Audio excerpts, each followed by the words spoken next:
Calon Presiden dari PDIP Ganjar Pranowo membuat heboh dengan muncul di tayangan azan di sebuah stasiun televisi. Tidak mengucapkan apa-apa ya tentang mau maju jadi presiden atau tidak. Kemudian juga ya jauh, pendaftaran baru 10 sampai 16 Oktober. Kalau ada orang yang punya perasaan bahwa ini diajukan oleh calon presiden, ya nggak tahu ya posisinya bagaimana membaca, kan sudah ada 3 calon presiden juga gitu. Tapi intinya kalau ini belum ada muatan kampanyenya, tidak bertentangan dengan undang-undang pemilu manapun. Mau ikut tayangan azan sabun mandi atau apa itu? Tidak menghilangkan makna azan sendiri ya, Bu saya, Pak Diki. Orang azan di TV itu kan tidak menjadi penanda masjid. PKS mengapresiasi apa yang sudah dilakukan oleh Pak Ganjar, dan saya kira itu pengambilan gambarnya keren benar, saya pikir ya, saya bilang bagus ya. Artinya ya, untuk menunjukkan bagaimana kesolehan Pak Ganjar ya, kemudian menunaikan sholat, itu ada sesuatu bentuk dakwah yang baik, saya bilang begitu ya. Nah, akan halnya ribut masalah politik identitas dan bukan politik identitas, saya pikir udah diselesaikan saja lah ya. Politik identitas itu kan politik yang tidak mencerdaskan kehidupan bangsa, politik yang miskin prestasi. Kita tahu di DKI pada saat Pilgub itu digunakan politik identitas yang sangat tidak sehat. Dan hasilnya kan kita tahu apa yang menjadi program Pak Jokowi, program Pak Ahok, program Pak Jarod Saiful Hidayat, contohnya untuk membersihkan kampung-kampung dengan pasukan orange, dengan pasukan hijau, itu bukan tidak dilakukan. Kita tunggu hasil dari Bawaslu, tapi saya melihat bahwa mengajak orang sholat itu kan positif dan kita berhusnuzon. Sehingga kalau ini memang bagus, dan menurut saya bagus, saya sebagai umat Islam senang lah kalau kemudian para capres, para cawapres misalkan menunjukkan keislamannya. Kan itu identitas politik, bukan politik identitas. Artinya terbuka peluang buat yang lain juga untuk mengikuti misalkan Pak Ganjar dengan media TV yang bersangkutan di posisi yang mungkin berbeda. Untuk memang itu hiburan kan buat masyarakat bahwa calon presidennya dari manapun, dari siapapun, itu nggak jauh dari umat, nggak jauh dari masjid, nggak jauh dari agama. Dan rasanya harusnya membahagiakan itu. Ya bukan, karena dari sisi Pak Ganjar Pranowo sendiri, saya sendiri belum melihat ya. Ya saya sendiri belum lihat, sehingga sebelum menanggapi lebih lanjut ya nanti saya lihat dulu.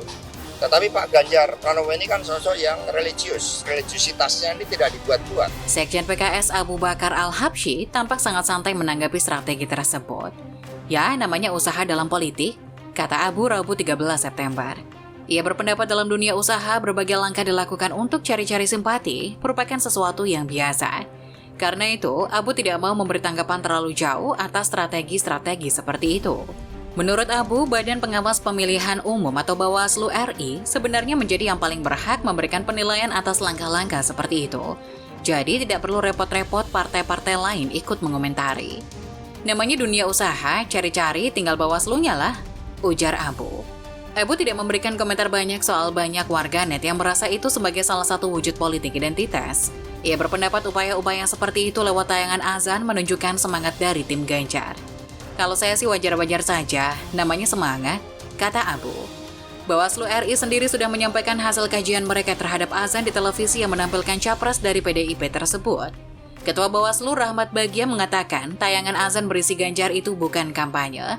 Alasannya sampai saat ini Ganjar belum tercatat sebagai peserta pemilu. Bagia berdalih, sesuatu baru dikategorikan kampanye jika meliputi adanya peserta pemilu dan adanya pernyataan meyakinkan publik agar memilihnya. Kan belum daftar, ujar Bagja. Uniknya, ini alasan sama yang disampaikan Bawaslu RI ketika menanggapi kasus bagi-bagi amplop dan uang yang melibatkan politisi PDIP dan Ketua Banggar DPR RI Said Abdullah. Amplop turut memakai logo PDI Perjuangan. Peneliti komunikasi politik Institut Salemba School, Effendi Ghazali mengatakan bahwa Ganjar sebagai WNI memiliki hak melakukan hal tersebut. Menurutnya hal ini hanya soal kreativitas. Effendi Ghazali mengusulkan variasi tayangan azan bisa dilakukan dengan memunculkan sejumlah tokoh nasional dan ulama lain. Senada dengan Effendi Ghazali, Wakil Ketua MUI Anwar Abbas menilai kemunculan Ganjar di tayangan azan maghrib tidak masalah, karena bermuatan dakwah, yakni mengajak orang untuk sholat apalagi yang tampil adalah seorang tokoh yang merupakan bakal calon presiden. Di sisi lain, aktivis NU, Gus Fala, menjelaskan bahwa praktik politik identitas berwujud penyerangan terhadap tokoh, kandidat, maupun kelompok dengan identitas suku, ras, gender, maupun agama tertentu. Politik identitas yang harus ditolak adalah mengapitalisasi perbedaan ras, etnis, gender, maupun agama untuk tujuan politik tertentu, kata anggota DPR itu. Gus Fala mencontohkan politik identitas pernah untuk menyerang Megawati Soekarno Putri pada pemilu 1999. Kala itu propaganda bahwa perempuan tidak boleh jadi pemimpin dan propaganda itu menjadikan dalil-dalil agama sebagai pembenaran. Inilah politik identitas, menyerang identitas dalam hal ini gender orang lain dengan menjadikan agama sebagai pembenaran untuk tujuan politik, ungkapnya.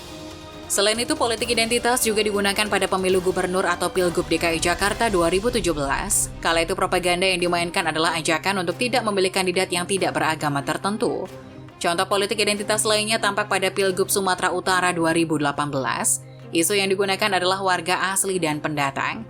Menteri Agama atau Menak Yakut Khalil Qumas menegaskan munculnya sosok Ganjar Pranowo dalam tayangan azan maghrib di stasiun televisi tidak mengandung unsur politik identitas. Untuk itu, kemunculan bakal calon presiden yang didukung Partai Persatuan Indonesia atau Perindo itu dalam tayangan azan tidak perlu menjadi polemik. Menteri Agama atau Menak Yakut Khalil Qumas menegaskan, video yang dimunculkan di tayangan azan tersebut tidak mengandung unsur politik identitas. Dia juga tidak mempersoalkan munculnya Ganjar di tayangan azan tersebut. Definisinya gimana politik identitas? Orang siapa yang menilai politik identitas? Sudut pandangannya dari mana? Ini kan soal sudut pandang aja, ujar Menak di Surabaya Rabu 13 September. Oleh karena itu, Yakut meminta agar kemunculan Ganjar dalam tayangan azan tidak lagi dipersoalkan. Yakut mengibaratkan ketika dirinya tampil di depan air mineral, bukan berarti dirinya jualan air mineral. Masa orang tampil, kalau saya tampil di depan air mineral misalnya, masa diidentikan dengan saya orang jualan air? Kan enggak, tandasnya. Ketua Badan Pengawas Pemilu Rahmat Bagja juga sudah menegaskan tayangan azan yang menampilkan sosok Ganjar Pranowo bukan bentuk kampanye. Menurutnya kampanye itu harus menyampaikan visi misi dan program kerja. Kata Bagja, bentuk kampanye sudah diatur dalam Undang-Undang Nomor 7 Tahun 2017 tentang Pemilu. Status Ganjar belum menjadi peserta pemilu sebab Ganjar belum didaftarkan menjadi calon presiden atau capres ke Komisi Pemilihan Umum atau KPU, katanya.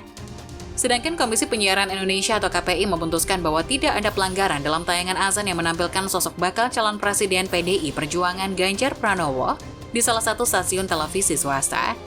Keputusan ini diambil pada 13 September 2023 melalui rapat pleno KPI. Berdasarkan hasil forum klarifikasi dan rapat pleno, KPI menilai bahwa siaran azan maghrib yang menampilkan salah satu sosok atau figur publik tidak melanggar ketentuan pedoman perilaku penyiaran dan standar program siaran atau P3SPS. Demikian dikutip dari siaran pers KPI Pusat. Sebelum mengambil keputusan, KPI lebih dulu memanggil pihak stasiun televisi swasta terkait untuk dimintai klarifikasi. Proses klarifikasi digelar Senin 11 September. Dari klarifikasi tersebut, KPI tak menemukan adanya dugaan pelanggaran.